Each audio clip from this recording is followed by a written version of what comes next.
know I was pregnant. Do you hear that? I didn't know I was pregnant. Someone's cheering. Is an actual television series with more than one episode.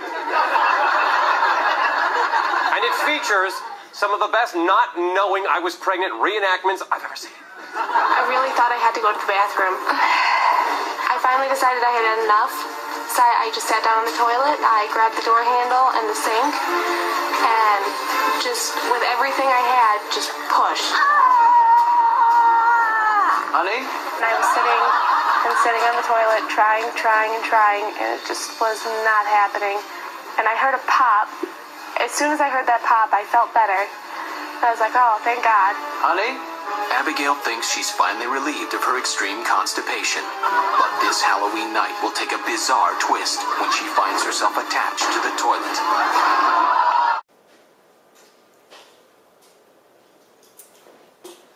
Hi there, ladies and gentlemen. I'm your host, Noel McGrail, the finest male specimen to grace your screen since Jim Belushi in Animal House. You may remember me as the guy from Dr. Grinder's lab who got tapeworms, but hopefully you'll also remember me by my raging androgen levels and fine, spicy, stealable mustache. Today's show is a spin-off of I Didn't Know I Was Pregnant, about big times, dainty queens, bodily fluids, and sensual aromas. Here's a clip from our new spin-off show, I Didn't Know I Had Parasites. On tonight's episode of I Didn't Know I Had Parasites, we'll share the shocking story of Ozzy, a neutered male domestic long-haired cat who had no idea he suffered from an overwhelming infestation of nematodes. Ozzy had always lived in northern Florida as a pampered, mostly indoor house cat, where he spent a large amount of time lounging with his sister Chloe. His favorite activity was crawling into impossibly tiny spaces, but Ozzy's regular habits also had a darker side. Ozzy was in the habit of sneaking out of the house at regular intervals. We are supposed to be indoor-only cats, but Ozzy loves to hunt, particularly lizards, mice, and the occasional beetle. Ozzy always ate whatever he caught so that our parents would have no idea about his sinister ways. I just can't help myself. Sometimes I just like to have some tasty, freshly killed treats. Plus, nothing is as great as the thrill of the hunt. Ozzy had always been a handsome, well-groomed fellow with gorgeous long hair and a lean, muscular body, but in early December, he started noticing that his fur had lost some of its luster. I remember he asked me if I thought his gut seemed a little bigger than usual. I thought that was strange, and because he's my brother and I try to ignore him most of the time, I hadn't noticed until that point. But he definitely looked a little rough around the edges.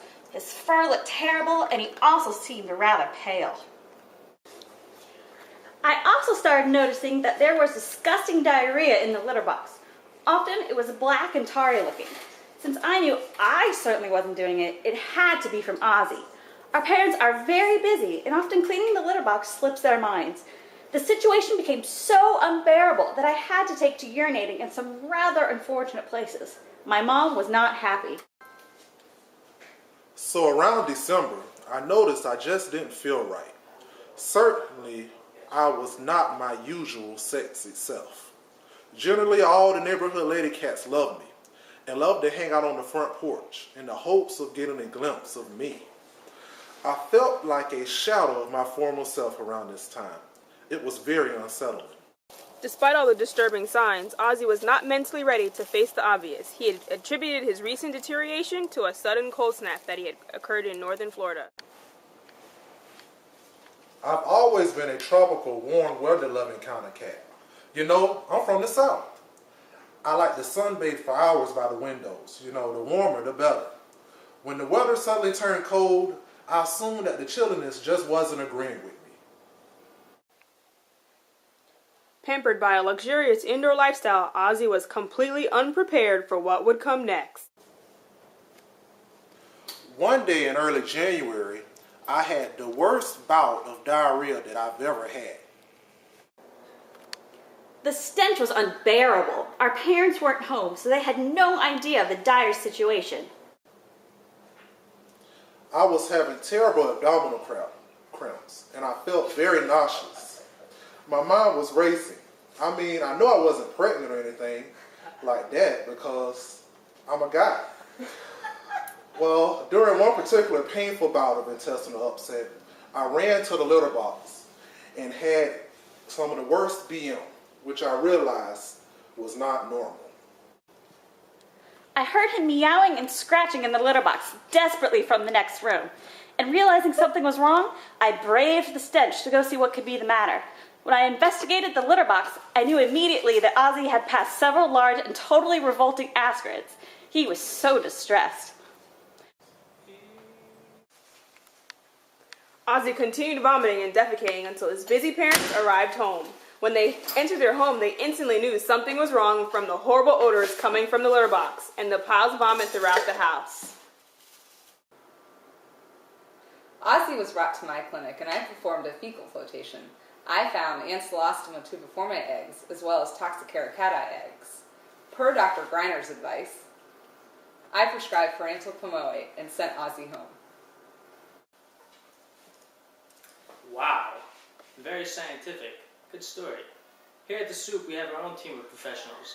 Let's hear what veterinary student and diplomat of the American College of Veterinary Tebow enthusiasts, Jennifer, has to say. That's disgusting. By the end of January, I was feeling much better. I guess I got rid of those Ancylostoma tubiforme, or whatever the vet called them. And I was once again back to my usual sleek, sexy self. Noel, you're on. Oh, excuse me. Since spin-offs seem to be so popular lately, we created our own spin-off of Taxicab Confessions. For your viewing pleasure, here's The Soup's very own production of Litterbox Confessions. Oh man, I've been itching so much lately since I went to that cat rave. They were passing around catnip like I've never seen before. I knew it was a bad idea to forget my protection, you know, that revolution. I heard about cats catching things at raves, but I didn't think it could happen to me. And all because that hunky tomcat caught my eye. I should have known from all the miliary dermatitis that something was wrong. One night of fun, and all the fleas jumped on me. I'm just lucky I didn't get Diploidium caninum from the whole thing. I had to go to the free clinic for the morning after pill, better known as Capstar on the streets. Now I'm back on my monthly preventative. I just hope some of the fleas didn't lay eggs in the house, because those pupae are almost impossible to get rid of. I'll never do anything like that again. Well, thank you, crew. That was both informative and disturbing. Thanks for watching this week's episode of The Soup. Happy retirement, Dr. Griner!